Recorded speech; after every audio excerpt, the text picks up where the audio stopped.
live. Hate less, read comics. It's Blake's Buzz Live. Buzz, buzz, babies. Hey, buzz, babies! Happy Wednesday, happy new comic book day. I hope everybody's having as good a day as I am, because I spent thousands of dollars today to play Forza at a prettier screen. So I've been building a PC all day. It's very stressful. I've been scared. There's so many pins, just little pins, all this new technology, all this crazy new stuff, and it's still just metal sticks that you like poke things, and it's like, it's the most fragile connection ever. Kind of boggles my mind. We're still here. Anyway, but I'm really excited, and but I'm also excited to talk comics, and I'm really stoked to catch up with all of you and talk to a couple amazing guests. But first we got to do some housekeeping, because tonight we are streaming on the EXP. We're streaming on Facebook, Instagram, Twitch, YouTube, everywhere. We're coming from you everywhere, baby. We are broadcasting live on the EXP network, and tonight's show is sponsored by Michael Gecko Adams. If you don't know who Michael Gecko Adams is, let me tell you something. You need to know about him. You go over, get on down to geckoadams.com. Sign up for his mailing list. He's got new Kickstarter stuff. He's working on some cool stuff, and he's got a great book at Keenspot called Hero. If your shops can't get it for some reason, you get on over to the Keenspot shop, snag yourself a copy.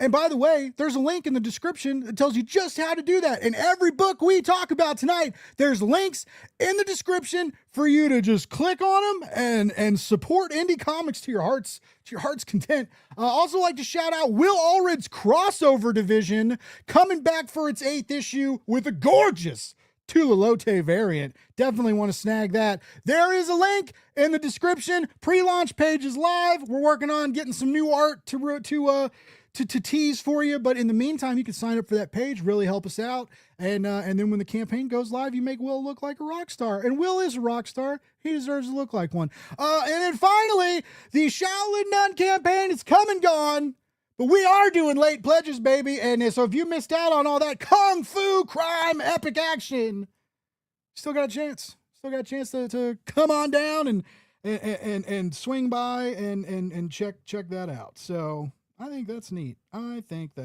right. You know what? Should we bring out some guests?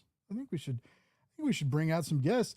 But first, we're going to ad-lib for just a moment, because guess what? My show notes did not save. So we gotta you never know what's going to happen when you're live. You know, it's just, this is the land of hot dogs and being unprofessional, right? So it's just how things go. All right, so we'll just pull up our show notes. All right, you guys ready to talk some amazing guests? All right, let's bring out we got our first guest, new to the show, new to Blake's Buzz, I'm new to them as a comic book creator, but they are doing very, very cool stuff. He's got a campaign wrapping up on Kickstarter right now. The Mysterious Adventures of Eula McDowell. There's 15 hours left to go on this campaign. Let's get the creator out here, see what we're talking about. It's Brian Rodman. Whoa! Give it up for indie comic book creators. What's up, dude? How's it going? Hey, man. That was a heck of an intro. Thank you. I appreciate that. No problem, oh, man. Dude, I got to tell you, I'm sad because your hat, I have the Michelangelo equivalent of your hat that you have on right now, but I don't know where it is. Oh, no. And that's the one that I wear all the time, and it's low-key driving me crazy. So I was going to buy all of them at one time, and I was like, I can't drop $300 on these. Yeah, man. Hats. Like, yeah. I love them. Sure. It's actually funny. I didn't realize. I know I'm wearing a Ninja Turtle shirt, but I usually have a hot dog hat on. I actually thought I had the hot dog hat on, which I'm a mess. I am discombobulated. There are computer building parts. a PC will do that. Yeah, there's just computer parts everywhere. I spent so much money today. Oh my god, no idea what I'm doing. But dude, I love building PCs. I'm not fun. like a stranger to it, right? Like I've fixed PCs and I've replaced a couple motherboards, and like in my younger days. Yeah. But this is my first time like from absolute scratch, like unboxing all the components and laying stuff out. And it's fun. I used to work at tech support before I became disabled, and that was like Christmas for us. Whenever we would just call it go shopping, and we would just go to all the little boxes and unbox all our parts, put it on our cart, and then we would just like put on nerd shows while we made PCs all day. It was so much fun. Yeah. That sounds like a really expensive hobby. I don't like. I can't imagine when the next time I'm going to build a PC is, because this was Brian. Doing it. I mean, I got paid to do it. So yeah, okay. I was going to say no hobby. I'm too poor for that. I got this. Some people do LAN parties now. We just went down to Best Buy, spent $1,000, built a new PC every weekend. I don't know. The plebeians don't understand. Yeah. Hey, I'd be cool with that life too. All right, we got a couple more guests to bring out, because we got one more awesome project to talk about that I'm really, really excited, because I've known this writer. I've been friends with this writer for a long time. Everything they do always impresses me. So impresses. I pluralized a plural. That's fine. We're here. We're live. We're doing it, baby. But no, I'm super excited. Let's bring out a couple more talented indie comic book creators. They've got Wikipedia Brown in the case of the Hotep Heist. It's a one-shot comic. Get ready to blow your mind on Kickstarter. Let's bring out Leslie, Julien, and Daimon Hampton. Why are my buttons working? Oh my goodness! I never ever do my intros good. I'm sorry. Talk about an entrance, so excited man. What's to have up? you both on the show. Leslie, it's so great to have you back. Also, cheers, likewise, everybody. Man. We got hot dogs. Yeah, let's not look like let's not look too much like somebody about to send you a dick pic. How is everybody? Doing good, man. Thanks for having me. Better now. Now that you've brought up, I'm definitely awake. Dick pics to send out. Yeah, I don't know. I'm alive. I'm doing thing. Yeah. Oh yeah. And he's got another Kickstarter too. Wow. Yeah. Yeah, Stellar Remnant. That's live right now, and I chose the 60 days, so you guys got time, but you should check it out because it's cool, and it's like Power Rangers, but sad and full of action and stuff. It's exciting. I just have to say, you sold me when you said it's like Power Rangers, but it's sad. Yeah, man. I'm on board now. Yeah, I love that. That sounds very. I'm finally reading the Massive Verse 5 years later, and that also is like sad Power Rangers. It's like Power Rangers with the grossness of adulthood like weighing down on you the whole time, right? You know, like what if Power Rangers had like real life problems and bills? That's sad as hell, man. Yeah, it's too dark. What if Angel Grove had real life politics? I can't catch up on Massiveverse. I was into Stellar Remnant is fantastic. And not Stellar, it is too. Leslie read it. He seemed to like it. I think he liked it. It's dope as hell. I love it.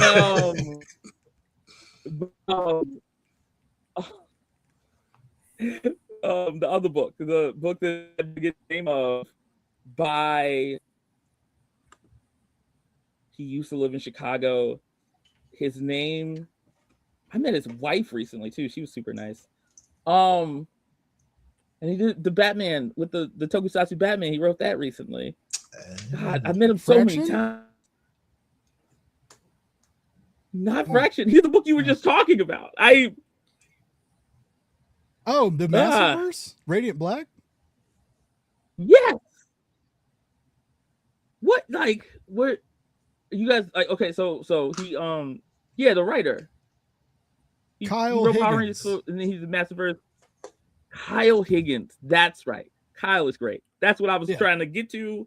I know how words work. What happened is I turned 30 and then my brain just stopped working. It started dying real fast. And I'm real bad at remembering It Just only like- gets worse. And, Yeah, I just turned 40. It sucks. I turned 40 in December. I'm already feeling it. It does Yeah. not get better. I will say 40 in our generation is a much better look. I don't know what it is, but we just All the seem happier. preservatives. Like in Yeah. general. Like I feel like 40, like 10, like when I was a kid, everyone was turning 40. They was definitely just like giving the fuck up. And they was like, why am I still like if I don't look like Carrie Bradshaw or Mr. Big, what the fuck am I doing alive? And so like I feel like we're doing a good job. We always Oh do. yeah, back when we were kids, man, like 40-year-olds, you might as well be getting ready to die. I mean, it was just like, you're so old. We're bringing out walkers at the birthday parties. Yeah. Yeah. I don't know. I'm Yeah, ready to people die. looking at I'm, you what? like- I'm just kidding. like, I'm just kidding. I was like, why joking. I was is just It's like, I joking. don't know, man. Let's talk about real stuff real quick. It's rough out here. By the way, man. on a note on shouting out our inevitable deaths, we got some. I don't know what kind of segue that was. Great. Tonight's gonna be greatest a weird show, ever. folks. Speaking of us all dying, We got some people in the chat saying hi. Oh, what's up? The Cat and I is an awesome, gorgeous indie comic you all should check out. It's hilarious and beautiful and bright and fun. Thank you for tuning in. Some cool Threads people. I love Threads. I've mentioned this a lot. Not the best place for comic book promotion, but I've met a lot of great people and learned how to make great pizza on Threads. Everybody's having a way better time on Threads than I am. I feel like it is created to send me just whatever will piss me off the most. Like I'm like, yeah. what is that about? Like I think it was just like, oh man, I noticed that all your friends are leftists and black. Here's a bunch of weird racism. You're like, what the fuck? I've noticed that it does that with, it has like a really weird algorithmic pull, but Yeah. I guess cause I'm on it all the time cause I'm chronically online, but like, I don't know. It's just, I also don't doom scroll it a lot. I post my stuff and like talk to my people. So Yeah. I do doom scroll on it less. So I'm not like, cause it'll be like, what makes you mad? I'm gonna throw it right in your face. now it's this like, is like, oh, do you hate turfs? Like, let's talk. Like, let's get it. Yeah, Like, it's like every time you politically, you're like, I don't actually like this content. And I'm like, I keep seeing people I'm not friends with. And I'm like, why am I seeing this wild take? But then the problem is I'm a curious person by nature. So I'm like, I see something extra crazy and I gotta know, like I have more questions. Like I'm like, okay, are you real? Where did you come from? Did you like spawn out of a weird demon egg in like North fucking Oklahoma? What the fuck where did this human come from? that like, is now do you my have headcanon for no every other racist. people? yeah. Well, also, you kind of whether it's Threads or really anywhere now, you kind of got to be like, are you real? Because like there are engagement farming bots, there are nasty bots, there are sexy bots. Like it's just there's all sorts of stuff trying to get people to click on stuff. And luckily, some of that stuff made some weirdos click on this show. We got some people watching. I want to shout out to people in the chat. Mr. Tommy Mad Prophet, I am so sorry I missed your show last night. Tommy's got a new show on Tuesday nights on the EXP. They talk new comics. Yeah, you should. It helps ease the intros when you have like a quick little note. And then also when people, they're not really ads, they're campaigns I'm working on, but like, I like shout them out in the beginning and maybe someone clicks on it and maybe they back it and then my boss sees it and maybe I get more money. I don't know how stuff works. I just work here. Hold on. We got Hydrosylum, says congrats. Oh yes. Congrats on, that's awesome. Super always good to fund an indie comic. Zero, we got how much honey tea is being guzzled to handle all this excited yelling. I don't do tea. You know what I do? The diet do. That's right. I thought you were about to eat another hot dog. Oh, well. You know what I You shall do? receive. 4 more. All right.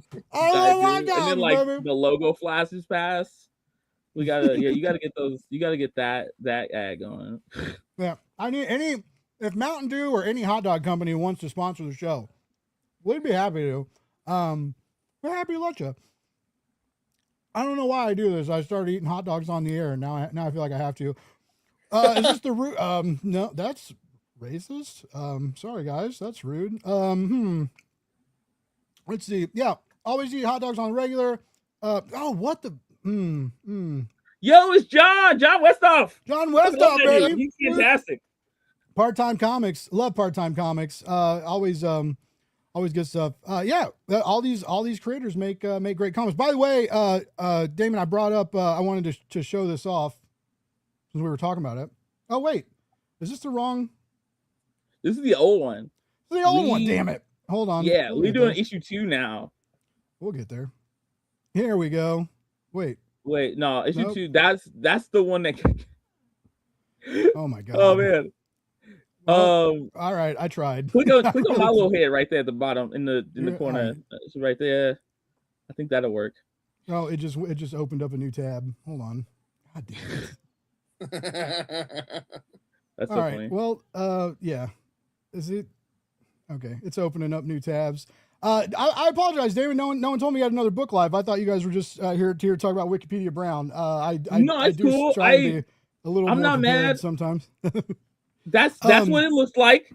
It's similar to that, except the different art and the logo is a different color. Nice. And it says 2.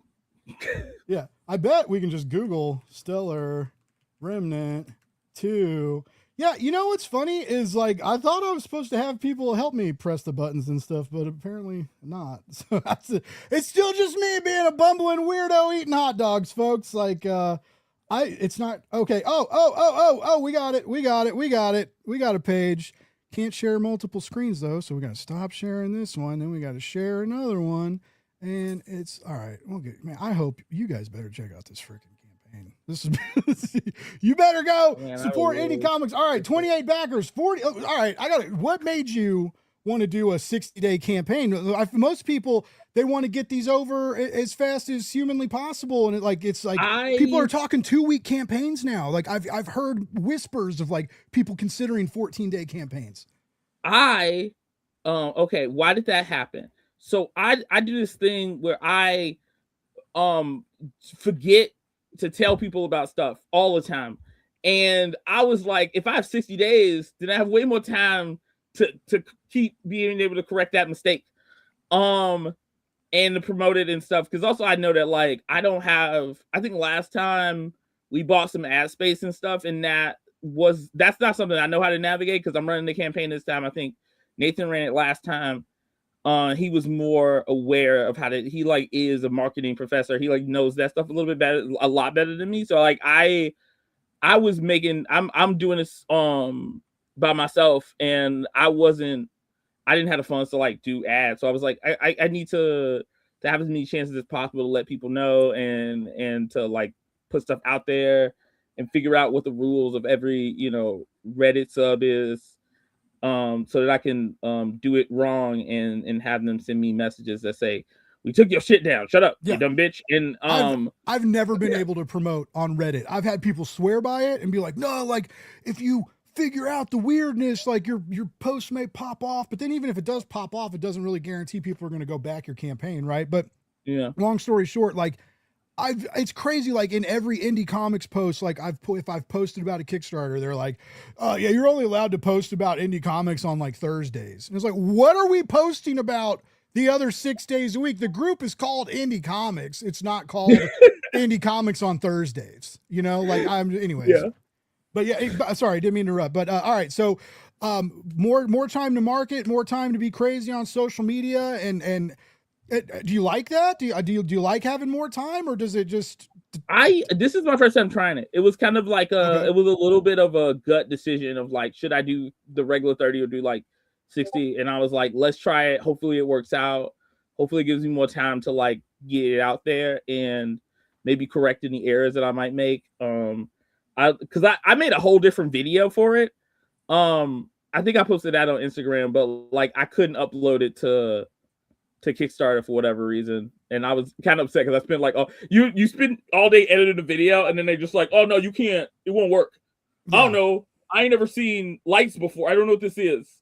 And you're like, somebody is making $1 billion right now for this thing, Explain to me why this doesn't work. I could have swore that's why we pay people a lot. Like, that's why people make a lot of money, because they make stuff that works, not like crap. But apparently that's the new meta, is making bullshit. So dude, nothing works. Like honestly, I had that thought like in my head today, like when I was buying a new computer and parts and stuff, and I'm like, man, is this like, am I gonna buy this and it's gonna break like next year? And it's not even that. Like I like StreamYard. I feel like every week StreamYard does something weird, right? And StreamYard's $50-$60 a month, depending on what plan you have, you know. Wow. It's just everything has like little issues, and what sucks is it's a lot of these places, it's like they can ignore the little issues, right? Because they're rooted in it. Their heels are dug in and they're not going anywhere, and they have a huge subscriber base, and people are going to pay the money anyway, because like maybe 2 things suck but 5 things make their life convenient.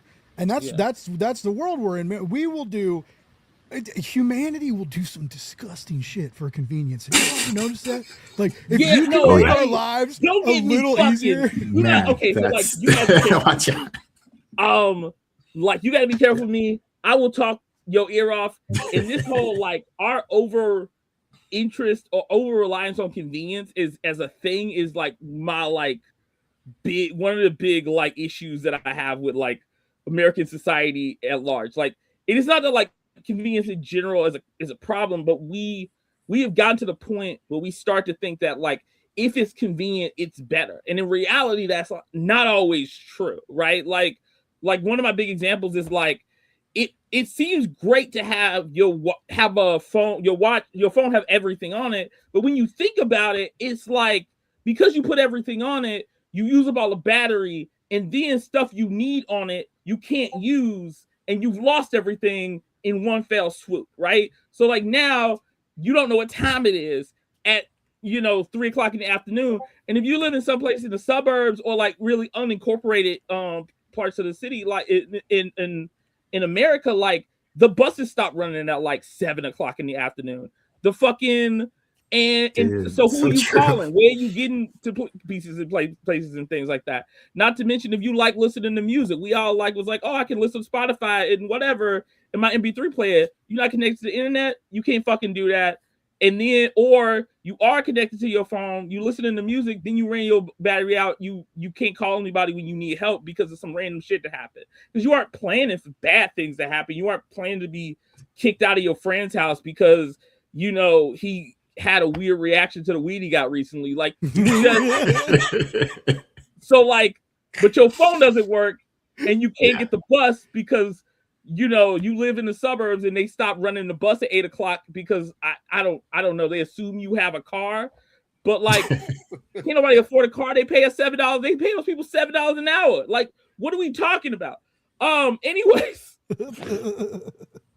It's all facts. It's all facts, man. Let me tell you you're something cooking real quick about instant gratification. So the way my mind works is I have just like found my own little pockets of playlists for music, and I haven't listened to new songs because the radio is not a thing anymore in my world for like years. And so I actually signed up for this thing called Next Wave. And it's cassettes, which rocks because that's my thing. But it's all new music of indie bands that ship to me once a month. I promise that I'm not like I'm not they're not paying me to say this, but like it has helped me. It so better much. not be because it's my show, Brian. I know. Right? No, but like for real, it has helped me to like unplug from the streaming aspect of it and just. Like, because when you listen to a cassette or a vinyl, you're basically forced to listen to an album the way that it was intended. Mm-hmm. And these aren't really albums. They're just like one songs from different indie bands across the world. But you basically have to listen to the whole tape and then rewind it unless you want to do the whole rewind, fast forward nonsense. But like, I don't know, man. I like that kind of stuff. I'm starting to really kind of detach from like the instant gratification that the internet has provided us because I think it's doing us some harm, because I think there's a line where convenience and instant gratification is now harming us as opposed to being a good thing in our lives. Yeah. So yeah. You Yeah. said something that reminded me of something crazy when I was a kid. Not like super crazy, but like as a child, right? It was radio and cassettes, and we would we would have blank cassettes, and you'd call the DJ like over and over again to have him play like the hot new single and like wait by the radio and record it, right? And that's like how we made mixtapes back in the day. I still remember when my buddy Justin Price's mom got a new Mustang that had a CD player in it. And I remember like them showing me compact discs, and they'd be like, no, if you want to listen to like the third song, you just go 1, 2, 3. And I was like, whoa, what? Oh man, like everyone's been getting really nostalgic for tapes in general, like VHS and tapes, and I have to keep my mouth shut because like I have a like obviously I have a habit of ranting, and this started when I was really young. And one of the first things I would get upset about was the VHS tape, and I was like, Spider-Man on DVD, best thing that ever happened to me. I was like, the DVD popped up, you could watch any scene in the movie. There was no worried about what, like, it was just like special features. That was crazy. That part, I was like, man, like people don't even That know was because like I the feel like golden age of the right, when you stop getting special edition DVDs, they just stopped coming out like that, and DVDs just didn't have special features anymore. But when they first started doing that, it was like I got 3 hours to kill. I'm 17. Let's learn about everything. Like because of special features, I became a documentary fiend. Oh wow! Like, and I mean, because I grew up watching all the special features of all the nerd movies, and I learned all the things about the insides of the of how you make a movie and how you make a comic and all this kind of stuff. The one that just ruled my life for a solid year was the special feature documentary on the Ben Affleck Daredevil movie, where they interview all the artists and writers. Nice. I think I've watched that at least 200 times in my life. Wow. Yeah. That was like the first big one that I was just like, what is this? Is it true, Brian and maybe the rest of you? Like, I don't think I've ever seen it. I also haven't seen it, unfortunately. If you haven't seen it, watch the director's cut. It's so much better. It's supposed to be good. It is. I haven't. Good? It is okay. So it's good for early 2000s superhero movie. Okay, like don't go into it expecting Endgame. That's not going to happen. But like, you know, I mean, it's not a bad movie. I mean, when it first came out, I mean, it was really great. Like, you know, I mean, superhero movies just got better. Really, that's really that. I mean, and to me, that's a great problem. You know what I mean? When you look back on it. But if you're gonna watch it, there was an entire subplot with Coolio in it, and it was not in the theatrical cut at all. Is what's the name, right? From Daredevil, the one character from Daredevil season 1, he plays a version of that character. I can't remember his name right now. Bullseye? I don't know. Wait, no. No. He was like a side character, but like he kept popping up, and he was always doing some like low key just. I know what you're talking about. Yeah, my mind is blanking too. But I can't remember. But you know that movie. First of all, is it Turk? Is that Turk? Yeah. Yes, Turk, right? exactly. Yes, that was his name. Yeah. First of all, Evanescence Bring Me Back to Life. That was the other thing I was watching constantly on that DVD. Of course. And just like it was just like it was a good movie. It's like I feel like it's the first superhero movie that was good because like it wasn't perfect, but like the passion, a fan made it, and that makes it just 2 times better than any of the shittier movies that like bad superhero movies that was coming on at the time that like didn't connect. Because it's just like when it works amazingly. Like it's one of those things where it's like there's parts of that movie that are just like weird, but parts of it that are perfect. It's not like all the way through. It's like if you watch certain scenes, you're like, wait a minute, that's amazing. That's my favorite thing in the whole world. They should do that all the time, right? Like and like Michael Clark Duncan as Kingpin, chef's kiss. That was good. Yeah. Sorry. Like I think that was great. I loved him as that character. Yeah. I need to. And I you gotta tell get- everybody, I gotta it's get like my you hands watch on this the director's watching cut. special features, you kind of get the sense that everyone was passionate about the project. Like either like Ben Affleck, who was a superhero fan when he was a kid. I don't think he reads comics anymore. I don't know Ben Affleck though. You know what? He went back to jail. He might go back to comics. And you know, but like, or the director got everyone excited. He got everybody like passionate about the project, and you sense that in the thing, which is like I think why you see people come back and talk about that stuff again. So it's like that's the kind of stuff that gets me excited about being creative, is seeing people excited about what they making, because it's like that's what I want to do. I want to be passionate about what I'm doing. I was thinking about that the other day. Like the reason why the stuff about this job that I don't like promo stuff, a lot of times are like ads and stuff. All that stuff is easier when I'm proud of what we're working on. Like it's easy to talk about Wikipedia because it was such a good experience working with Leslie. And little details and stuff make me go like, oh, I'm really proud and excited for people to see this.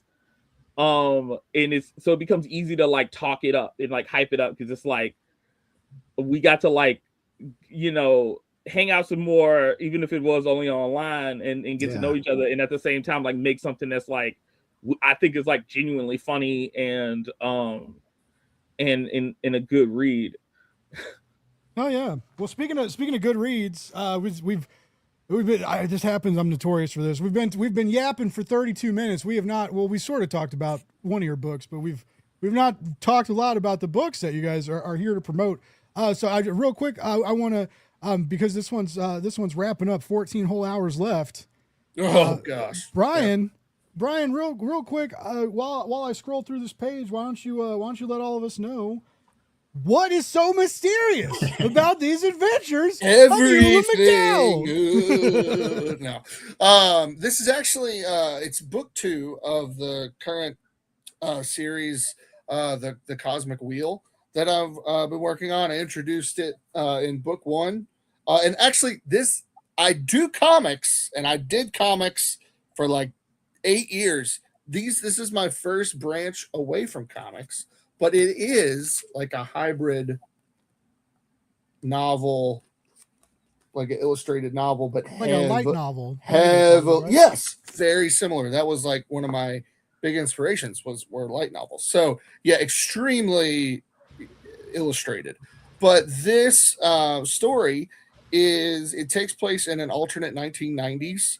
It's very much a cult detective of an older woman who's a clairvoyant.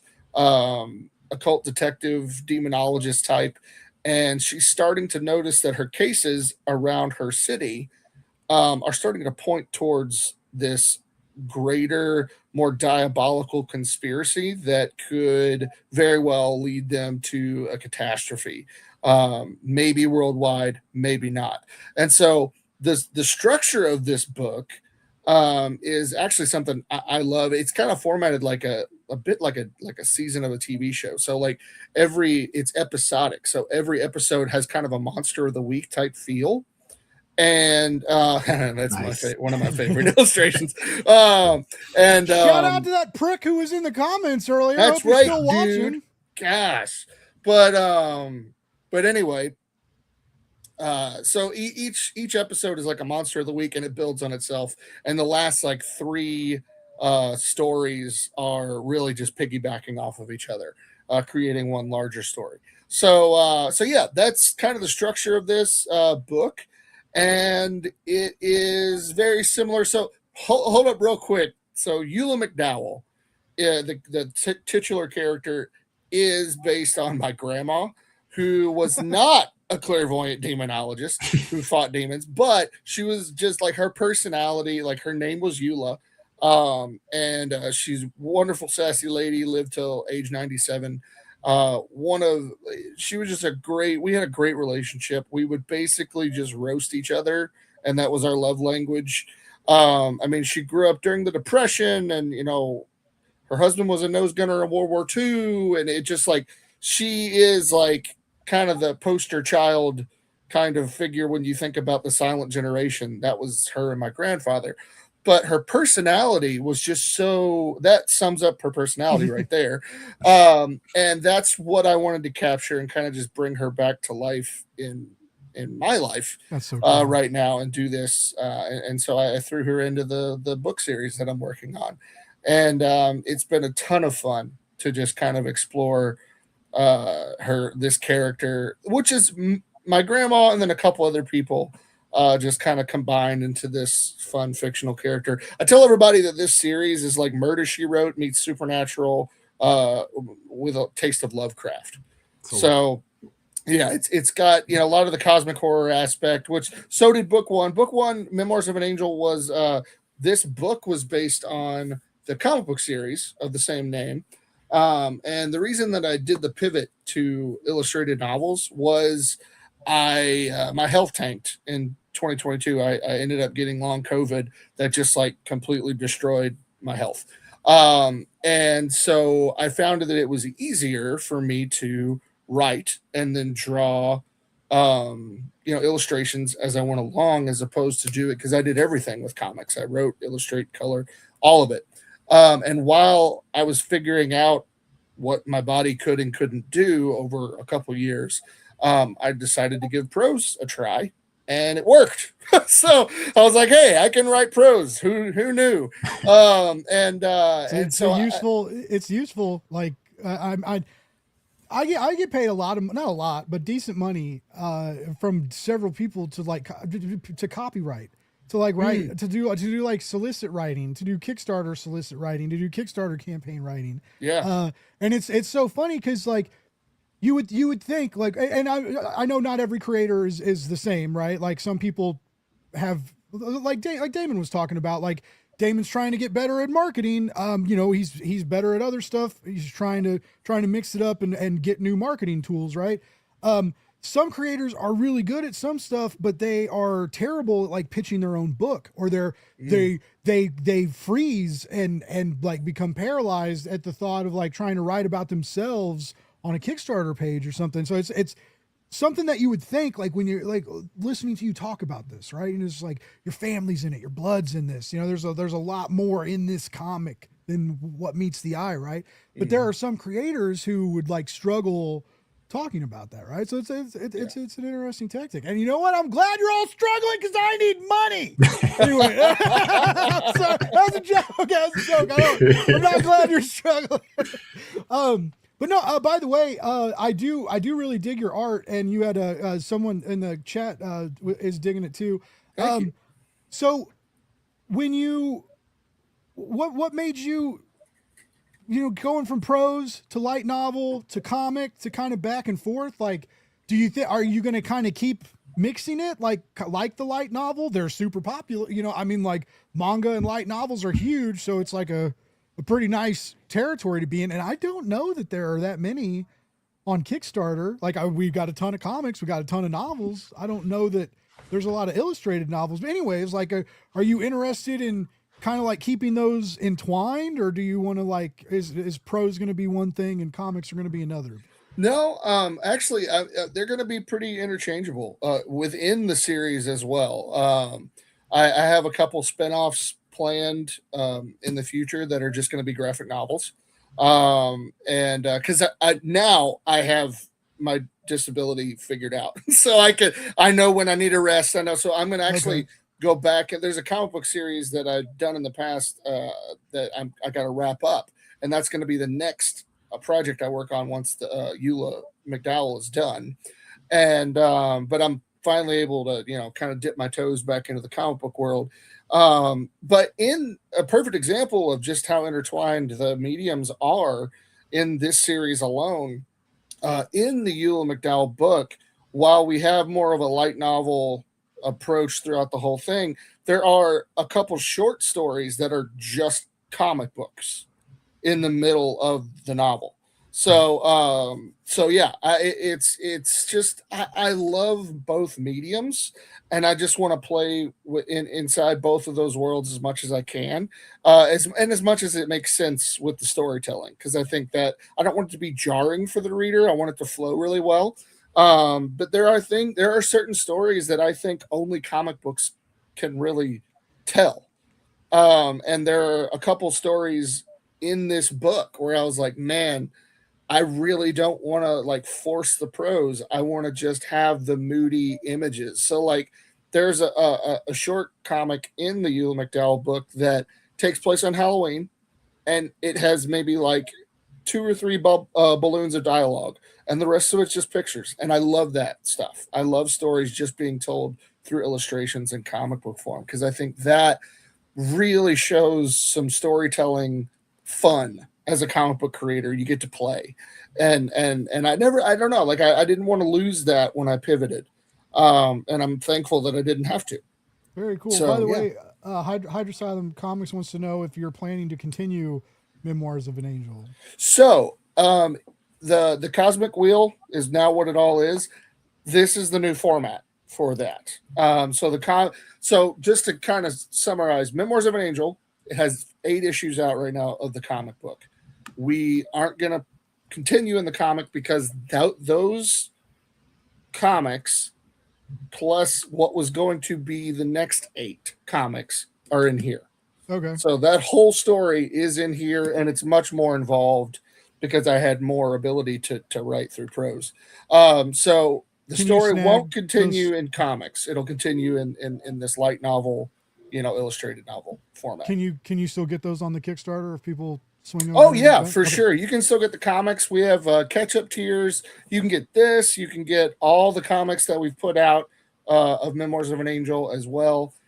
Individually, we also have one of the trades on there as well. So yeah, Awesome. you can get everything we've done on this series is on the Kickstarter. That is Brian, can cool. I ask a question? Yeah, you can. I was curious. Yeah. So you said that Eula was written like in an episodic way. What, like, when I think about episodic like storytelling, there's a lot of like repeating tropes and stuff like that, and motifs. Like, what tricks have you learned to like that help you with episodic, like telling episodic stories that reveal more about the characters and stuff like that in a short like burst? Like, how do you figure out what events you want Eula to go through to like reveal who she is to the reader? Sure. Yeah. No, I think I think the kind of the method that I ended up doing, I kind of played with a couple different approaches, and this stuck the most. And I hope this answers your question. Let me know if it doesn't. I really put kind of an emphasis on the antagonists in the first couple stories. Mm-hmm. And then we get to know Eula and her team and her friends a little bit in those stories. And then she takes more of a front seat in the third story. Okay. So you get little tastes of her throughout, and it just builds on itself. Did that answer your question? Yeah, kind of. I think so. So is it like she's more like in those first stories, like she's more of a flat character, and then the antagonists are more like you're getting to know who they are and why they're doing what they're doing, but her reaction to that tells you who she is. A little bit, yeah. Okay, yeah, for sure. And it because of that, it just kind of lets you have some fun with the first couple stories before we jump into the more heavy stuff. So you get to know the world, you get to know the city, because it all takes place in like a fictionalized version of my home city of Louisville. And so you get to know a lot of that stuff kind of on the peripheral. And then like by the time you get to the third and fourth story, you're really starting to learn a lot more about Eula's character, a lot more about there is a mystery to who she is and how long she's been around. And we allude to things a little bit along the way. And then at the end, in the last story, there's a big reveal that when you see it happen at the end, little breadcrumbs along the way make a lot more sense. So, okay. Yeah. That's exactly that answered my question. I appreciate Okay, that. cool.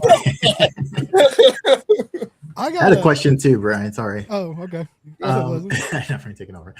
No, I was curious. Blake, it is no longer your show. Yeah, You're you the take hot over, dog. Blake. We're gonna go finish building my computer. Oh man, no, I was curious. Like, yeah, since it's a light novel, like, does that affect like who you're targeting like the book towards? Like, are you putting that in the graphic novel space, or like in the just traditional novel space on Kickstarter, or like what happens with all that for you? Yeah, so that was kind of tricky. There isn't an in between on Kickstarter for that category, so I had to go through fiction, the fiction category. But I mean, I have I've built up an email list over the years, and I've got a pretty good following on social media. So like anybody that, I mean, if you just go on Kickstarter, I try my best to put it in the story exactly what this thing is, so that nobody's gonna, once they get it, they're like, oh man, I thought this was, no, like like I even have like a free PDF of the first story, like it's the first 100 pages of the book are for free on the Kickstarter page, and so like you can click that and exactly what you're gonna get. Cool. By reading that. But as far as categories are concerned, Kickstarter is like, is it a comic or is it a novel? There's nothing in between. So you kind of just got to play with it a little bit. Gotcha. Interesting. Yeah. That's cool. Yeah. I have a question. No, too much. It's not for you, Brian, but I just, I wanted to get, I've been really interested in Wikipedia Brown, just because it's just like, it reminds me of a lot of stuff that like I grew up with, like there, I don't know, like I'm getting like Carmen Sandiego vibes and all. I don't know. There's like I'm getting a lot of like youthful, like good youthful energy, right? And I'm excited about it. And earlier Damon was mentioning how fun it was, like talking to you, Leslie, and getting you guys working together. How did you guys meet? How did Wikipedia Brown, like, kind of come up? Like, were you guys friends? Have you known each other well? I was just kind of curious how the creative unification happened. Good question. So I think, shoot, I'm old. I can't even remember. Was it like 2023 when we met? Somewhere around there? It was like 2023 because it would have been, we went to, it was C2E2. I think we just started talking after. I think you were talking, hanging out with people, and then we just started hanging out, and it was just like a good conversation.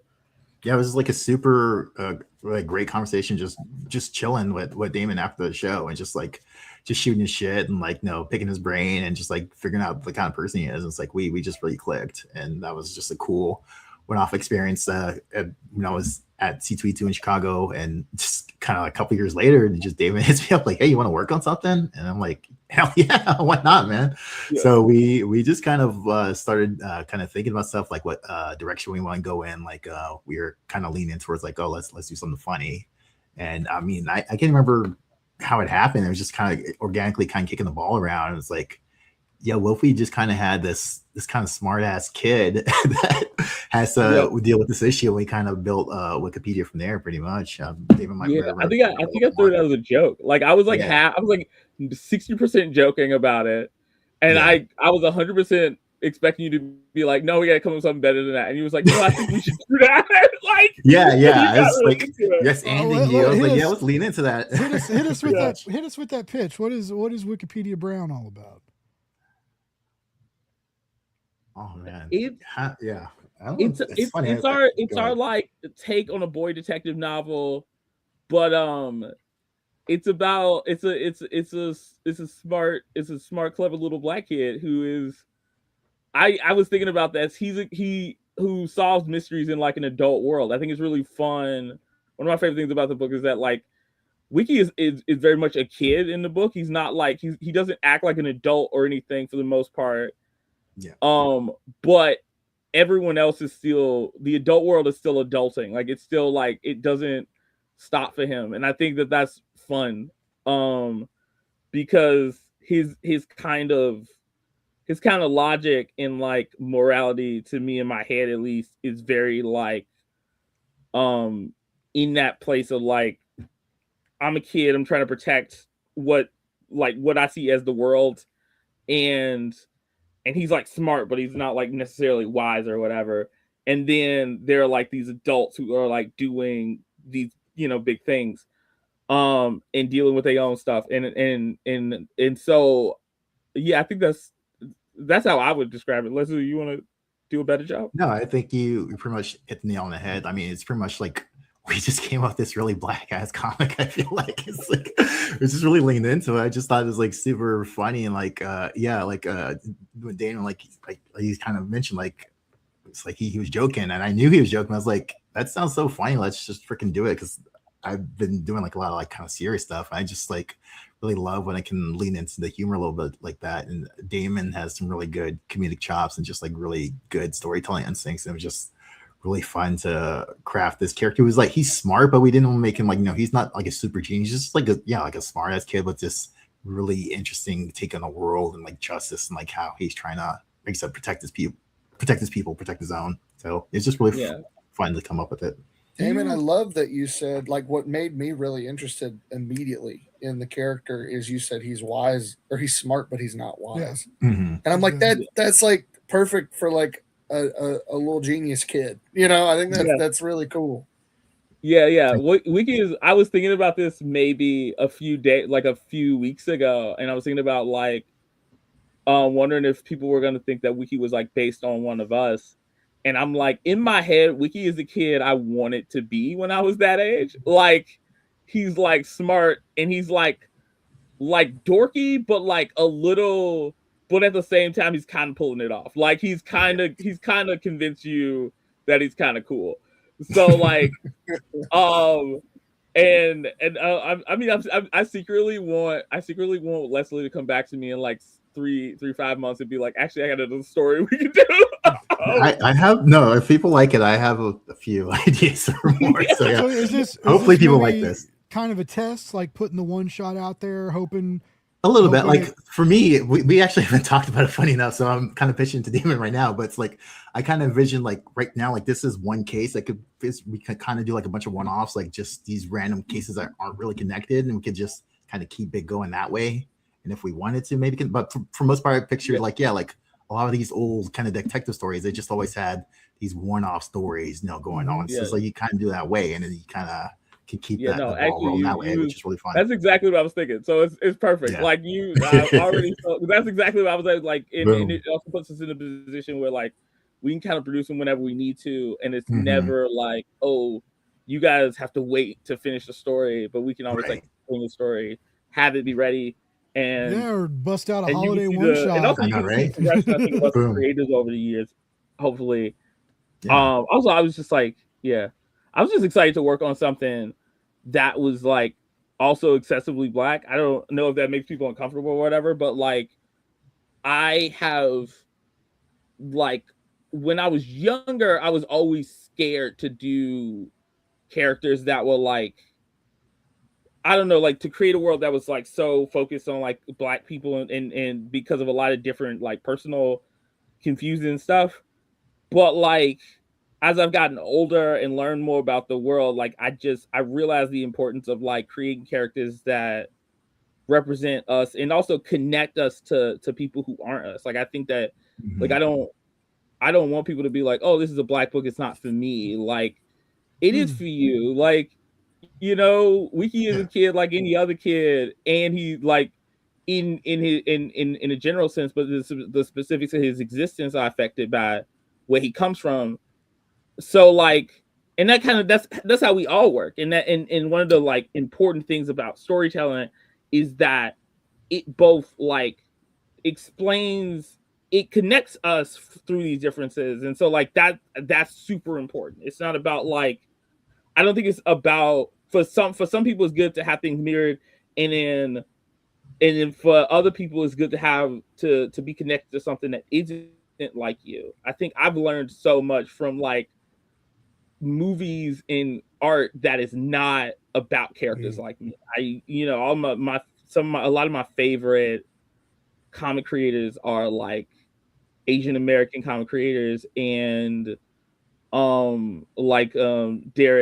Derek Kim and Gina Lu Yang. And so like, and they've told stories that like there's parts where I'm like, I don't know what this is, but I'm curious about it. And then parts where I'm like, I understand this perfectly, actually. Like I didn't, like, and that's a good experience. Yeah. And man, like I know, like, as a white dude, like growing up, I consumed a lot of black content. the thing that I always point to when like just I don't know, like I didn't even know that I was experiencing a different culture while watching this, but I was obsessed with Meteor Man when I was a kid. That movie, I don't know how many times I rented that movie So good. and watched it over and over again. I loved that movie. And you know, like I don't know, man. Like I think what you said just about like any kind of different ethnicity, culture, whatever, when the creator brings that to the table, tells a story from that perspective, and the person that picks it up who's different, not only, I mean, especially like you know, if they don't know anything about that culture, you're learning so much, and you're learning it through story, which is the best way to learn. That's one of the So man, reasons why I love what you guys are doing. That's awesome. I had a very similar reaction with G. Willow Wilson's Miss Marvel.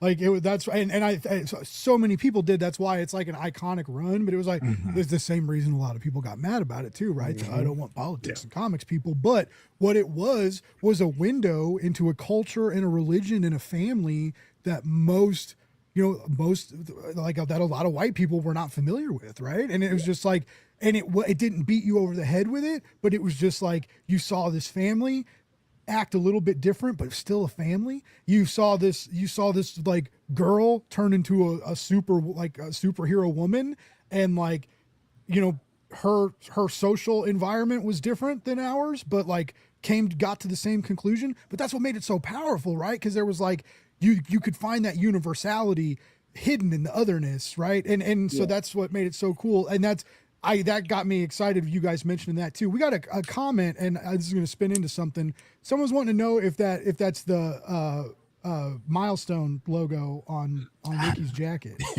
Yes. Okay, so I don't know if I did broke any rules with that, but I just wanted to show some love to Milestone, and like, because I came out of the Milestone Initiative. That was a big deal for me. And then also just like I grew up like with like Dwayne McDuffie is one of those creators that like you found out about him and then you're like, oh wait, like he made all this stuff I love. And then I've gotten to know Dennis over the last like 3 or 5 years, and he's just like becoming like more and more of a mentor and somebody I just really look up to.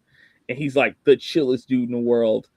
And so like I'm like proud to be associated with that like company, and I wanted there to be some like reminder of it in the book, and like also just to like create the kind of character that he is. Like I imagine him being the kind of kid that before everybody else, he's reading stuff from the past and being like, oh yeah, you guys listen to the new stuff. Like I read Milestone comics, like the original from the 90s, even though he was like born in like 2005 or some shit like that. Like, yeah. Well, no, probably like because of 12. Like, yeah.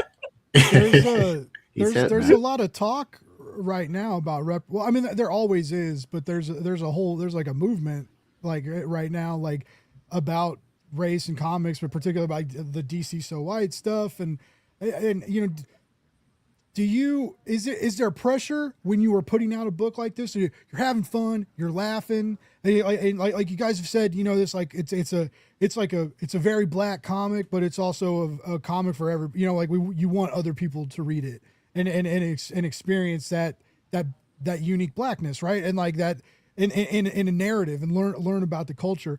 Does it get heavy when you're creating something, even when you're having fun and you're hanging out with your friends and you're laughing, but like you're also doing something culturally important, especially and timely right now? Like, do you guys feel that, or you just like, shut up, Blake, we're making comics? Like, no, I mean, I think if like people like overthink it, it could get heavy. But I mean, at the end of the day, I feel like I'm telling stories, so it's like, yeah, it's like Wiki, like you said, he's this precocious kid, he's doing his thing, but then we have this asshole Hotep dude that is messing stuff around town. Like, I think it's really interesting to, tell stories from every angle and not just portray it like it's only what life is in black and white comics. I mean, obviously it's black and white comic, but like things aren't so binary. So, I mean, I like to kind of get stories that can go in between every sort of facet of life, the good, bad, the ugly, the weird, And that keeps everything from becoming a caricature too. Mm-hmm. And I think that's so important when we're telling stories. Yeah. Leslie, you mentioned. Oh, sorry. Oh, let's say I'll go answer the question a little bit. Like I do. There's a back of my head worry that pops up sometimes with a lot of stuff, but the conscious thought that I always have about that sort of thing is that ultimately, like, I can't. Me and Leslie, we can't encapsulate the entire Black experience. Like, we can only tell a story that's like a combination of our experiences and that. But that's a part of the tapestry of things. Like, I don't want to be the only Black creator in the room. I don't want to be like, I want to be a part of a community of Black creators. I want to be a part of, so I want to be a part of like creating that story, because that's how everything like is, right? When we look at, I think in America, we don't really think about mainstream like art, like mainstream art or what's considered mainstream art as like white stories or whatever, but like the way that things have shaken out, whether you guys want it to be that way or not, like at least as consumers, or even like writers of your own personal stuff, is that like there is a narrative that's being created about what it means to be a person who's perceived as white, and even then there are pockets of that aren't represented, right? Like there's stuff that like people don't know about. I was doing an open mic a few, like 2 months ago, and this dude did a joke about how him being redheaded, and he looks over at me like assuming that like I it makes a joke about redhead, about gingers or whatever, right? And then I got on stage and I talked about how like realistically, like we didn't even know y'all did that. Like I didn't know white people had a problem with redheaded people until I met like I lived around white people for a period of time. I was like confused. I thought that was some weird South Park joke. That they Dude, white people have a problem with everybody. I don't know why. This is so funny because BJ Kicks, comics are dope. BJ, yep. I didn't think I was outside. I'm bald, and so like I was outside. I was on the phone and didn't realize I got a gnarly scalp sunburn, and it got real red, and it blistered a little bit, and that like gold blister liquid like was leaking from my head. It was just, I was like a mutant. And so I posted about it on Facebook, and I was like, there's gold liquid leaking out of my scalp. I was like, and BJ was like, I was 20 years old when I learned that white people can sunburn real bad and gold shit can leak out of their sunburns. And I was like, dude, I know, we are the worst. Like, goddamn. I wouldn't even say the worst. It's just like it's just not a problem. I'm colorblind. I didn't know white people actually, like, I thought for years that like white people didn't really blush. Like I thought it was a artistic choice made in TV. Like, like yeah, like when like the wolf, like their eyes bulge out. Like we know what they mean, but nobody's eyes are actually bulged out, right? So I'm like, as a kid, and I didn't know I was colorblind, so I'm like, no one actually turns red. And then like years later, you learn like, no, like people really do get pretty red. But it's like, but even then, it's like there's stories that aren't being told. You finding out, like I found out that like there's a story in Chicago of that kids are told about the Great Chicago Fire. It was started by Mrs. O'Leary's cow. He knocked over a thing, and then it lights the thing, and the fire spreads. All of Chicago burns down. Turns out this was just propaganda, anti-Irish propaganda from before y'all got to be white people. And you know what I mean? Like, but like we, like the trick is not telling those stories. So it's like we get to like tell stories about, my point is we get to tell ourselves, we get to be a part of that tapestry, and every single story gets to like create a bigger like add to the bigger narrative about what it means to be a Black person, what it means to be a human being, what it means to be in certain situations, and how we all connect. You know what I mean? Like, yeah, one of my favorite jokes in the book that Leslie let me do was changing the skater kid into specifically a white Rasta, because I love the Lonely Island. But like, it's like he's like a decent dude. Like, he's not like we're both making fun of him and being like, hey, this guy's cool. Like, it's whatever. I think that I think you can have fun and laugh about race without like being gross. You know, like we're all human. We all collectively do real dumb stuff, you know, and it's just like, you gotta laugh. If you don't laugh about stuff, you go crazy, you know. And it's like, because a lot of I've had friends think that I'm like a real weirdo, because like when stuff gets like real dark and weird, I will laugh, and it's sometimes it's it's an awkward laugh, but I still like, it's like I don't know what else to do, and so it's just like and it's kind of funny, and it's just I'm never gonna write it. I'm never gonna try to, right? But it sounds like you guys are skating around the idea, but you can be a comedian and tell racial jokes and not be a Nazi or a bigot. You know, you can be a comedian and not punch down trans people every opportunity you get. You know, and you could still talk about sex and non-normative sexuality, right? But it's so weird, and I commend you both for doing that. And Damon, you mentioned you do stand up. I imagine you deal with that in a lot of different ways too, because that's been weird too, because like a lot of stand-up comedians that I used to really like are super bad people, and I was like, whoa. Like, I didn't know that until recently. It's like, damn, man. I'm an open micer. Like, I don't do it seriously, but it does put me in vicinity of like serious stand-ups and stuff, and because that's where everybody starts. They start in mics, and comics have always been weird people.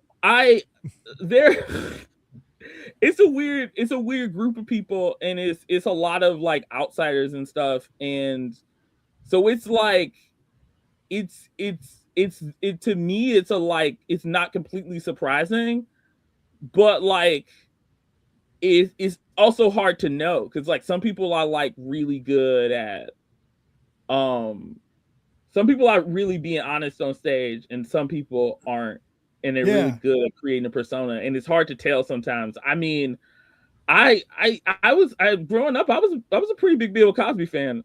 Man, me too. Yeah, I think everybody. I just had to accept that was, but like all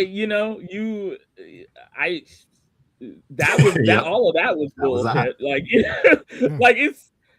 I don't think you could have told me like before when I was like 15 that Bill Cosby was definitely a worse person than Richard Pryor in his personal life. Like, and now I'm like, no, that's definitely true.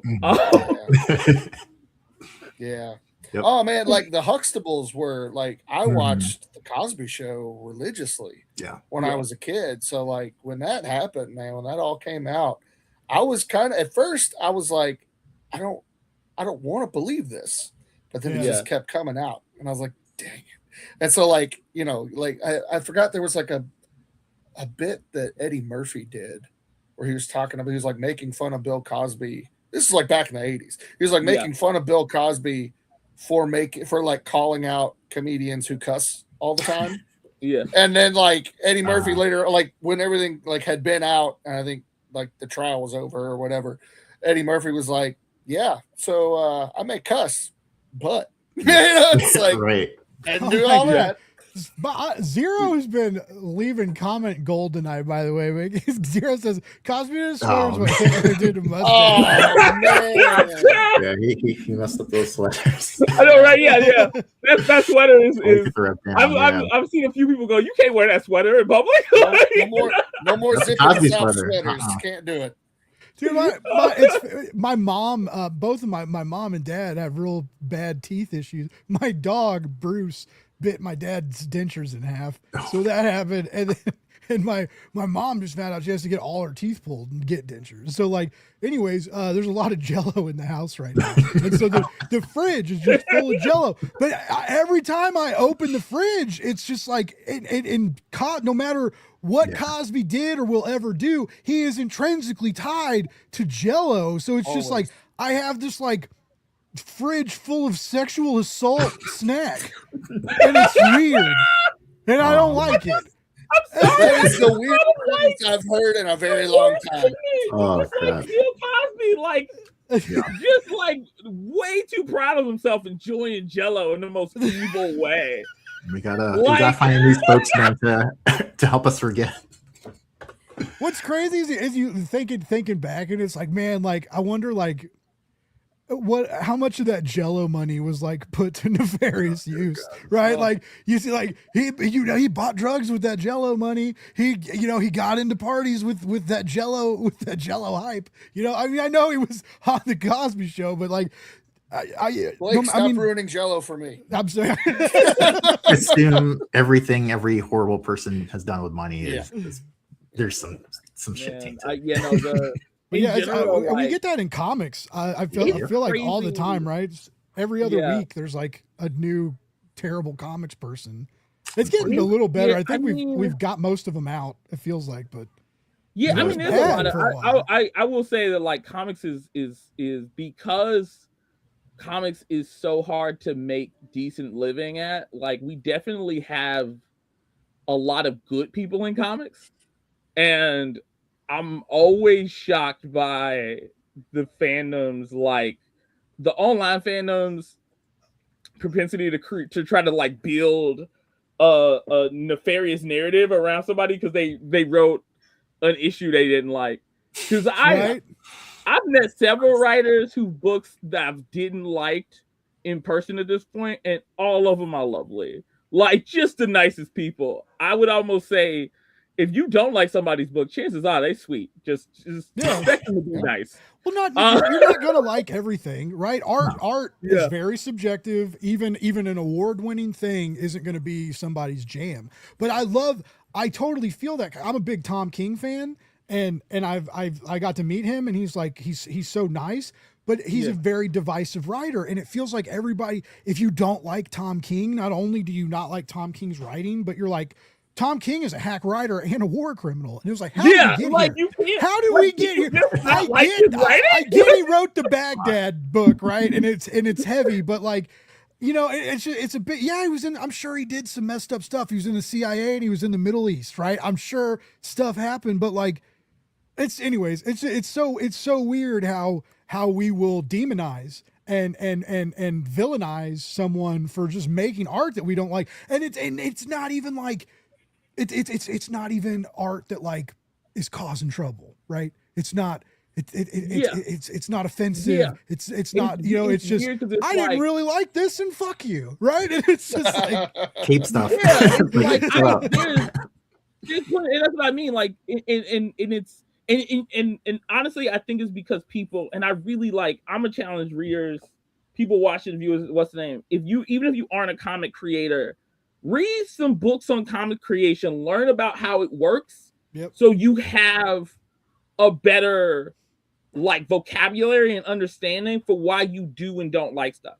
Because I'm gonna be real with you, as a person, as I've learned about comics, realistically, I'll say I enjoy comics way more because I understand what's going on and why stuff is happening, even if I don't like, way more than before when it was all like a mystery to me. I don't know if that's just me, but like I can appreciate when stuff is working, even if the whole thing isn't coming together, or like I can point out specifically like, oh, this creative decision isn't working for me. Not just like say like these kind of like buzzwords about like, oh, the plot is a plot hole. Like every single problem in the story is not a plot hole. That's not how plots work. We need to just stop like doing that, or like they're doing Marvel dialogue. That's vague, and I don't know what you mean. Yeah. Like everyone's sarcastic. Everyone I know is sarcastic. It's one of the most American things in the world.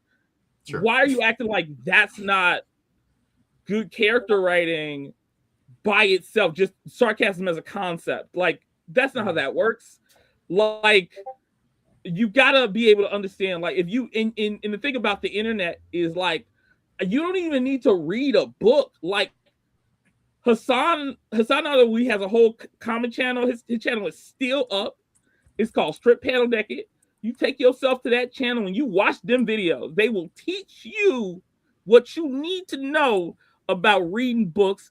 And then you read Scott McCloud's Understanding Comics. He wrote the textbook for a reason. You ain't doing nothing. What, you on YouTube watching another video about Pete Hexx being an idiot? We already know it's not getting any better. He's not learning anything. You need to learn. I hear you, dude. I've told people, I've told Brett, because I before I got into the industry, I still podcast, but I work in the industry and build Kickstarter campaigns and stuff. But like, I used to tell press all the time to buy those books, buy Scott McCloud, buy the Eisner textbooks, right? Because they're soft cover, they're cheap, and not only that, it's because it helped me be a better reviewer. Just like you said, I learned how to talk about the medium. I loved it. I was passionate about it, but like I wasn't very good at talking about the mechanics of it. I understand like a 3-act structure. Like we can break down stuff like that, but like comics goes beyond that, right? Like even one of my favorite things about the Scott McCloud stuff is like the dual narrator, right? Because you have like you have the text-based narrator and the visual-based narrator, and both of them exist at the same time on the page, and your mind deals with both of them in different ways. Like that blew my mind, right? And I still think about that like all the time when I'm reading books. But yeah, I just whether you love comics, whether you're a fan or if you're a press, those books, if you haven't read them, they're not expensive. They're readily reprinted. You can buy them used for real cheap. If you cover comics, that's mandatory. You cannot. I'm sorry, you can't. I don't think you can take yourself seriously if you don't know how to. If you don't know comics on that level. If you don't have the information in your head to, in theory, make a comic. Like, you don't have to actually do it, but I think you got to be able to like write out the basic steps and understand what is necessary, what everybody's job is. Nobody in a press situation who covers comics should believe that the writer or the artist or whatever is more important to a comic than the other creator inherently. No one should not understand. No one should treat like you shouldn't be confused about the process or not understand what a good composition is. Like that to me is insane, right? Like, because you're the like first thing that anybody is engaging with. They get these opinions from you about the books. They're trusting you as an expert, and you're telling me as a creator that you're an expert on like, I don't know, writing about stuff, but not about the thing you're talking about. Like, that's so like, you shouldn't be confused like about the process of making comics. It shouldn't be a surprise. And it's frustrating because I will see stuff and I'm like, why are you saying this like you don't know how this works? Because it should be common knowledge. Like it's these aren't even secrets, a lot of this stuff. Like, the comic book industry isn't a big secret cabal of anything. It's like the big difference between like indie comics and like big 2 comics is like lawyers and like and like having a regular paycheck. Like, it's not but making comics, like, it's always interesting when people say, when they talk about the problems in comics, and they talk about Marvel as it is this weird gestalt entity that makes all the decisions. And it's like, that's not how it works. Like, and in fact, they tell you who to make decisions. Like they credits in the books. Like, you know who's doing stuff. All the jobs have meanings and names. So like, but when they talk about like, well, Marvel decided to do this, it's like Marvel did, like people who work at Marvel decided to do that, but like, it's not a situation where writers are like, you know, I don't know, not making creative decisions at all, or like that, you know, like everything it's still a job, but it's like if people are making concessions, it's like at any job, you know what I mean? There's stuff you like sometimes, most of the time your boss leaves you, expects you to know what you're doing without you, and then every once in a while they come in and go, well, I want you to do it like this, and you go, you either think that's a great idea, or you think that's kind of fucking stupid, but you got to get paid, so you don't say nothing.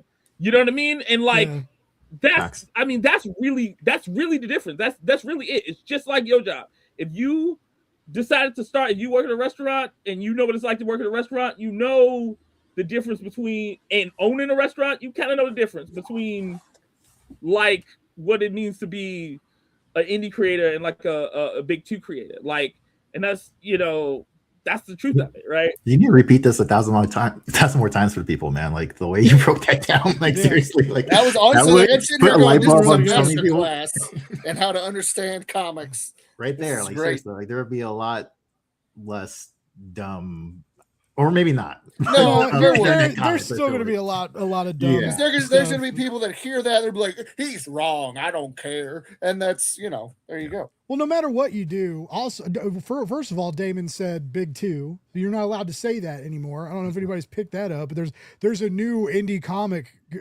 kerfuffle that's like, you know, it's like, oh, the big two. It's really like the big five. It's really the big seven. I left a comment. I was being a smart ass, and the person answered me for real. But I was like, so what percentage of market share is a publisher allowed before they're not considered indie comics anymore?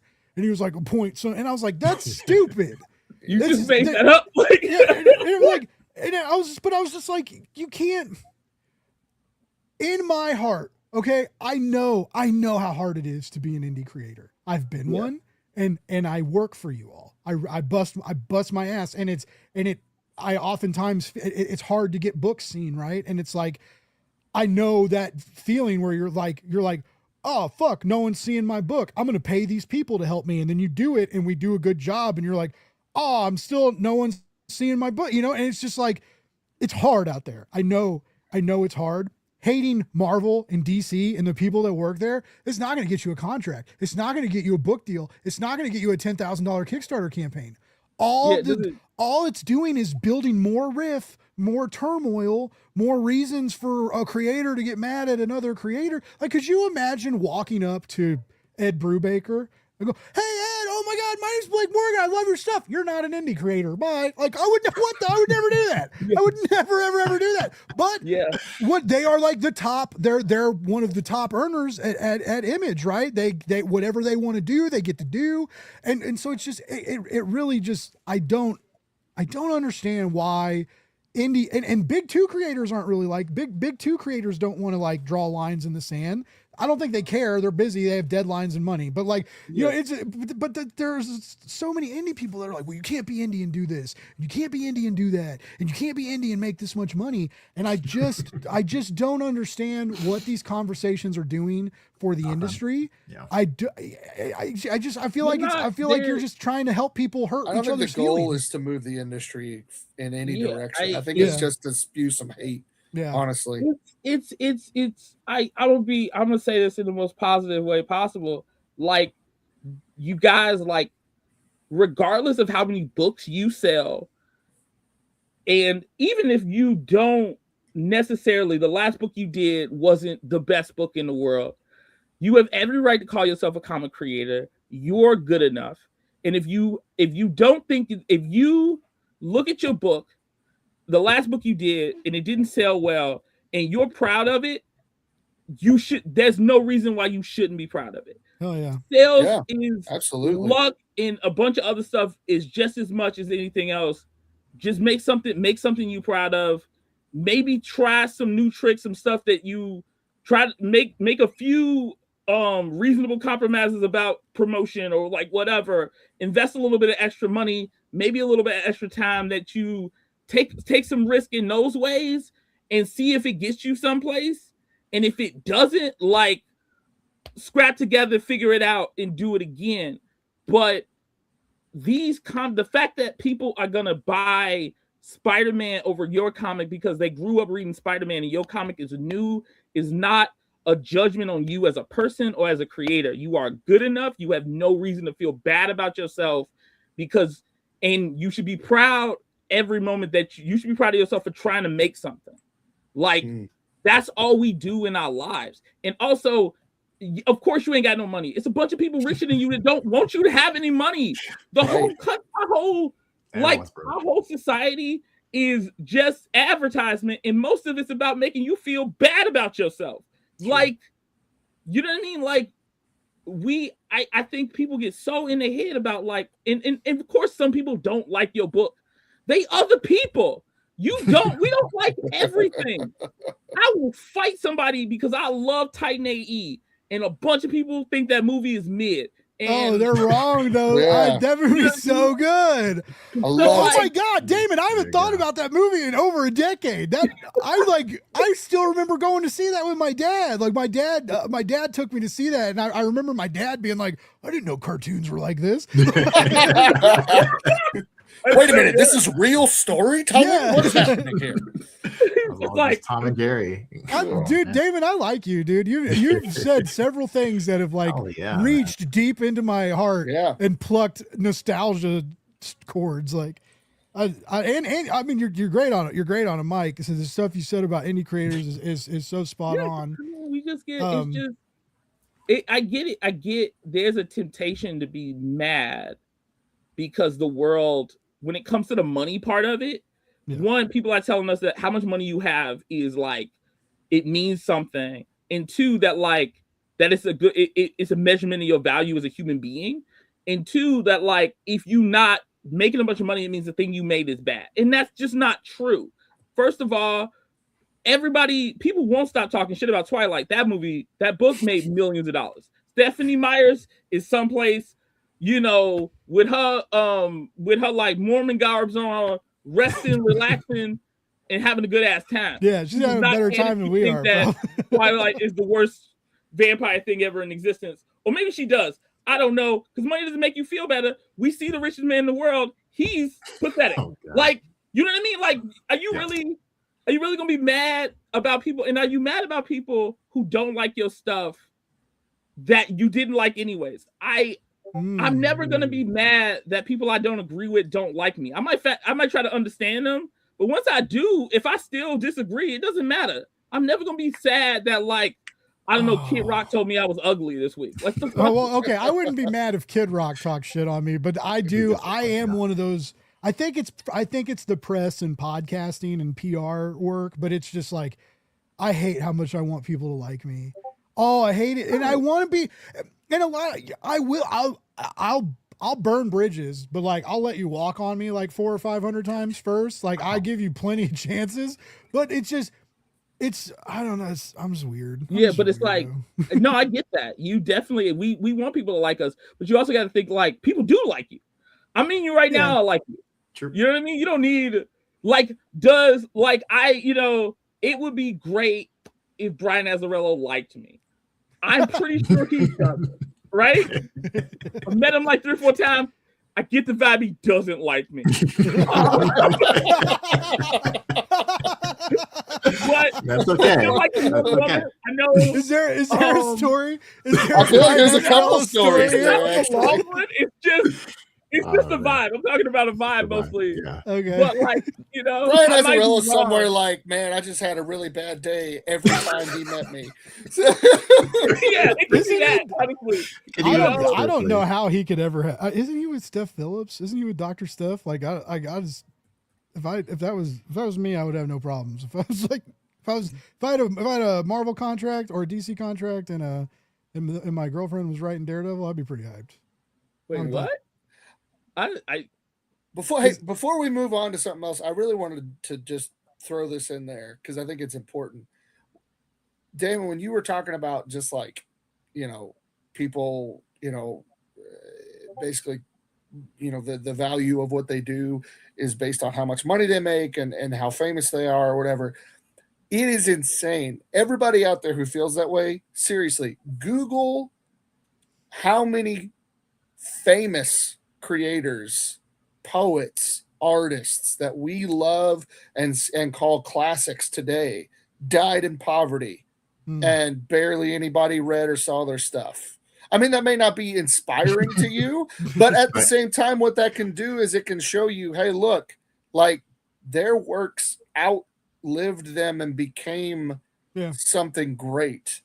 And they did it because they were passionate about it. And you know, some of these classic, you know, writers and artists, they were never published. You know, and we have the ability now to self-publish, and they did not back then.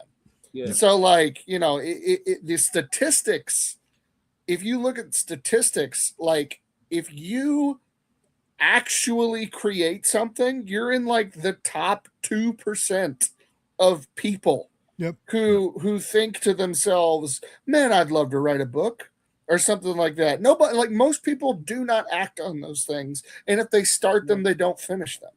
So if you have gotten past that and you have made something, statistically, you are ahead of most of the human race in history. Also, it also is the making of it that's fun. Like, absolutely. I've had a great time working with this book with Leslie, and it's like we get to do this, talk about stuff, and be friends, and those are experiences that I'm having while I'm putting it together. I get to work on something and tell jokes and like have fun, and that's what's happening in the moment and now, right? And then it results in these moments where we get to like talk to each other. Like that's it. Like that's what's real. That's what's happening.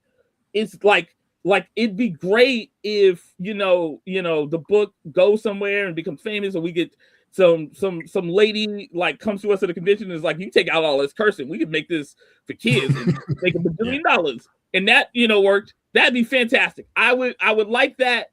Until a bunch of parents got mad at me because I didn't make Wiki light skinned enough, or we didn't have a white parent. Whatever. If you ever get big, there are going to be parents mad at you for something. Always for something. I know, right? Yeah, no, they Mothers of America are going to unite against you for some reason. We don't know why. We're gonna make a weird design choice with a toy, and they're gonna be like, "How can you show this to kids?" And I'm like, "It's nobody was thinking that. Why are you thinking that?" Anyway, but like ultimately, like it's only gonna stay good and fun if we're having a good time when we're making it. If we start, hating each other because we like worried about like a bunch of like weird decisions, or we start listening to people who have come in and are like, I can trick these guys into like making a bunch of money off them or whatever. Whoever wants to like Bob Kane a situation, because we listen to people Bob like Kane as a verb. I love it. So it's like I won't be. Did Stan Lee just get caned? Am I using that correctly? Yeah. Because they just took his corpse and digitized it. Oh God! So that they can put him in like. Yeah. Wait, what? It's funny. Somebody was telling me. It made headlines today. The people who took advantage of Stan Lee in his old age. Oh yes. That like made him sit in the conventions and stuff. They sold his likeness and digital rights to a company. I saw that today. So they can basically do AI Stan Lee whenever they want. That's gross. Your Bob Kane verb is taken off. By the way, I love this. I love Zero's dramatic summary of the previous conversation. It gets better once you fucking die. Basically, yeah. I'm glad that's what you took from what I said. It's not just create because it makes you human and it completes you. No. Nothing is good until you're dead. You were right though, Brian, because there are a lot of people that were like nothing, creatively nothing, and I'm talking like old time like writers that get taught at the collegiate level now, right? That like were nothing until they died, and then they started getting studied and published and found all these old works and published. Anyway, it's kind of silly. But I want to say, I've had a blast talking to all you guys, and Leslie, I've read your stuff before, and you're a great storyteller. Daimon, there's no way if the jokes and Wiki are as good as you talking on a mic, it's going to be hilarious, no doubt. And Brian, same with you, man. I've like getting to know you on Facebook and seeing your art and stuff and what you're doing is just it's very impressive. And I just, like I said it before, it's hard to be an indie creator, and it's hard to do these Kickstarter campaigns and to keep doing it and get back out there. And so I do commend all you guys for doing it. Cause there isn't people aren't buying you flowers. No one's getting you a bouquet of flowers when your Kickstarter campaign's over. You know, like so someone in your family is going to be like, oh, I didn't even know that was going on. You know, it's just like, it's just like, it never fails. And you know, it's just, you get back out there cause you love it. Cause you have to do it. Right. Just like there's a lot of days where like, I don't really want to do the live stream, you know, and I'm like, man, I'm tired, I had a long day, but you know, as soon as the mic comes on, I get into it, but it's just, you know, like, I need to do this, even if I'm tired at the beginning, you know, like it's just, I need it. And I know I need it and I know I love it. I tried to quit. Yeah. I did for like 6 months. I didn't do my show. And I came crawling back to the internet, begging y'all to forgive me. You know, like the patch didn't work, man. That's creating, man. It's like you're like, I don't want to do this. And it's like, you have that voice in the back of your house, like, shut up. Like, you're going to make that. You have to make that there. Thing. You have no matter how successful you are, no matter what good you do, you could win an Eisner tomorrow and you could wake up and start a new script and there's still going to be a part of your mind that's like, why are you doing this? You're not any good at it. Mm-hmm. And that is what I don't understand. Like, I don't understand like wanting to be ignorant. I don't understand like wanting to hate just all the time. I feel like it ruins you inside and outside and it's exhausting, you know, and I don't understand some of these mentalities we have, but it's just, I know we are complex creatures and we have wiring that can get crossed and faulty and synapses that get sent the wrong way and stuff. But I mean, no matter how many times you go to the gym, no matter how many awards you win, no matter how beautiful you are and your body count or whatever, like there's still a part of your mind that tells you you're not good enough for something. Every human being has it, and it's very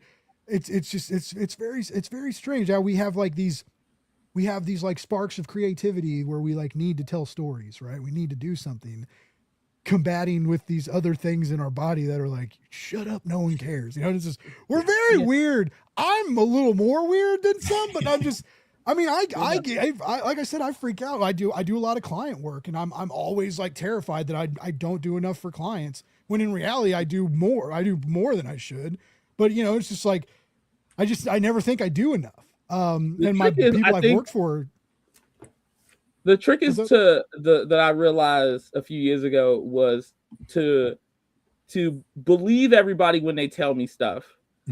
About myself and assume that everybody is just nobody's telling me good things because they have to, because no one really has to. They don't have to be nice to you. Like, true. You know, people love it when people are apparently mean and stupid. I didn't know how much, but a lot. So like, if someone's telling you they appreciate your work or they like you, it's best to just assume that they're telling you the truth.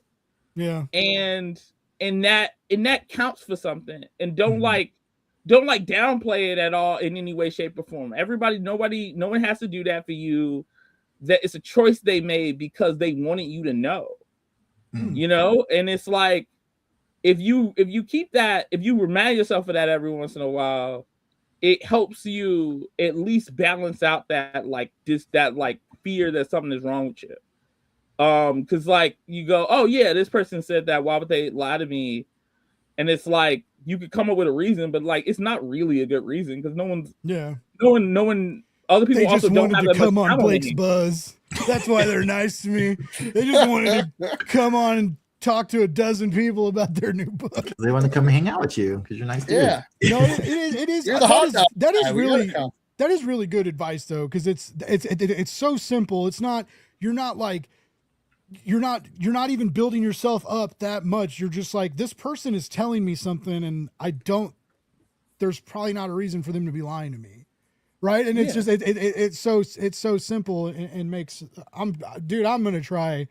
I'm going to fail at it. I already know it, but I'm going to try so hard to do that because I do like when I'm messed up in the head. I need health insurance so I can get therapy, but that's a different conversation. But like, anytime, even when my dogs are nice to me, I'm like, what do you want? What is your ulterior motive? I know got- this They're- snuggling comes they're with a like- cost. It's pure, like, because like That's dogs true. have evolved to, like, you gotta understand, like, people talk about dogs like they don't have emotions. They're just like, oh, this person gives me food. Like, it's not that simple. Like, they literally have evolved to, like, that love is a thing that that is transactional in our relationship. Like, they get that from us and we get it from them. They Mhm. feel a joy, like they don't like want anything complicated from you. They just want Yeah. you to be around. My dog, this is kind of hilarious. So my mom has a dog. His name is Zane. Zane is 12 now, but I knew him when he was a baby. And my mom was like, "Can you watch Zane for me?" The other day, and my dog Bonnie, she is a tsundere. She does not like to admit that she likes people, but she was in her feelings the whole time Zane was here. She's just like, "Why is he here? Why is he taking up your attention? How dare this dog be in the space?"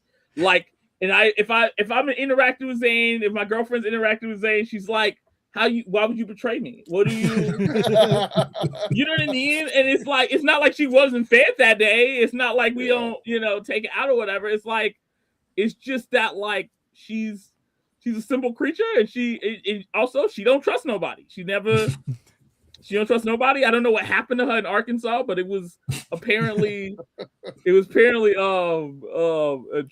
So I love dogs. By the way, we got a couple other people in the chat. Paperback Dan tuning in. You guys should follow him. He does small interviews, talks about indie comics all the time. He's good people. Brian Manel's, when we were talking about people giving us nice comments, he said, what's your name? Also, shout out Tommy. Tommy says, you know what we need? Aggressive positivity. And he is right. And by the way, Aggressive Positivity is Tommy's new show, Tuesday nights at 9 Eastern. Either 9 or 10. I think it's 9. But that airs here on the EXP as well. And we've been having fun with that show. Just like Twilight Dog's skin imprint on people. Oh, it's the skin of a killer, Bella. Oh man. That's funny. so good. Well, guys, I've almost kept you for 2 hours. This has been so fun. It was Damon and Brian. It was so fun to officially meet you guys and chat with you. I say this a lot, and I always mean it. Y'all are welcome back on the show anytime for future books or future releases, or if you just want to come nerd out and have fun and eat hot dogs. Because I'm such a nice, wonderful, gracious, compassionate host, full of energy and good times. What else can you say about me, really? But no, this is the part where I shut up, and I'm going to let each of you go through. If there's a way for us to give you money, buy books, inside or outside of Kickstarter, mailing list, website, you got stuff for sale on Etsy. I don't care if you're having a garage sale next weekend, shout it out. This is your time to let us know how we can support you. Leslie, let's start with you. Social media, anything, fill us in. Yeah, I mean, it's in my name right there. Social media, I'm everywhere. LESWRITE on Instagram. It's underscore because someone stole my name. They suck. But yeah, Wikipedia Brown Kickstarter coming up soon. Just Google Wikipedia Brown Kickstarter will pop up. And then I have a Ko-Fi shop, some books. ko-fi.com/lessright. Find my stuff. Support my stuff. That'd be awesome. He writes good books. I think I've read everything you've done. Yeah. Lost Lake is gonna be in my hands very soon. Can't wait to start fulfilling that. Nice. Excited. I'm always stoked for new books. And you, Leslie, you have introduced me now to a couple cool indie creators. You team up with cool people, and you guys I get lucky tell and cool awesome stories. people like me. So like Damon said, I guess I'm decent enough that people want to keep working with me. So that's been cool. By the way, Brian says we can support him by giving compliments that he agonizes over. You beautiful soul, Brian. Damon, what about you? Any open mic, anything coming up, or websites, or how can we support you? So follow me. Damon Drew this on most of the socials except Twitter. I had to leave. Stellar Remnant is up right now on Kickstarter. I also have a print to sell store that is linked through my link in bio thing on Instagram or wherever that pops up. that where you can get my old books. And also I have like a threadless shop. I designed a bunch of shirts. Some of them are of characters you may recognize from stuff. I don't know them personally. I didn't like. They're not like illegal, but like, you know, they can be all right. You know what I mean? Like we don't need to give money to those people. Like, you know, just give it to me. And they look cool. You should check them out. Also if you're a fan of my comics, I do, you know, merch of those comics, and that's also link in bio thing. Please check that out. I keep making the shirts. No one buys them, but mostly because I don't tell people. So I'm gonna start trying to tell people about them. I think that's that. And I got some stuff on Global Comics too. So, you know, if you just want to be certain you like my stuff, that'll be there. And also Wikipedia Brown, that's coming out soon. I'm excited for people to read it. Yeah. I'm excited for you guys too. I think it sounds awesome. The link to follow the campaign is on there. Okay, I'm gonna get on my stool here for a second and yell at you. It doesn't cost a damn thing to follow a Kickstarter page, but it helps immensely. Yes. Okay, so if you click the link and you follow it, you're gonna get an email when they launch. Okay, but the bigger that number is of followers, you get circulated in an algorithmic pool, and it helps you on launch day. It helps you maybe get a project we love. It helps you pop up more often on the Kickstarter homepage, okay? So if you see indie creators like follow my campaign, all you gotta do is click it. If you don't, we'd love for you to, I'm sure they'd love for you to back it, okay? But I know times are tight for a lot of people. Some of us bought a gaming PC, and we're gonna pay for that for a long time. But you would be shocked what that follow, what that share, and this is just you clicking a couple buttons. You don't have to type nothing. You don't have to sign up for an account. It really, really does help. So just think about that when we say some of this stuff like, oh, share this, follow. There's no money exchanged. You're just helping a project get seen. So it really does help. Sign up. And both of these, Damon had me cracking up. I have a feeling he can tell great stories. Leslie, I know, can tell great stories, and he teams up with amazing people in indie comics. So this is going to be a cool project to follow. So follow it. I just followed it. Boom! While we were talking. No one charged you. No one stole your identity. You're safe. I don't know. Time will tell. Yeah. What's that? Speaking of the hero of indie comics himself, taking this host's great advice, Mr. Brian Rodman. I know you got your website linked up there, but tell us how we can keep track of you and all you got going on. Well, you can, stalk me from the bushes. Nice set of binoculars. It's really good. But I'm a big guy, so I don't think you need it. No, if you can go to brianrodman.com, honestly, that's a one-stop shop. Right now, until noon tomorrow, we will have the Kickstarter on the homepage of my website. All my social media is there. Just go to brianrodman.com. From that point, you can find me wherever I am. So, for sure. And Kickstarter right now, like I said, The Mysterious Adventures of Eula McDowell will be running until noon tomorrow. So, got all night to back, peruse. We've got a ton of cool stuff. We even have coffee mugs. Like, we've got a ton of stuff for you to look at.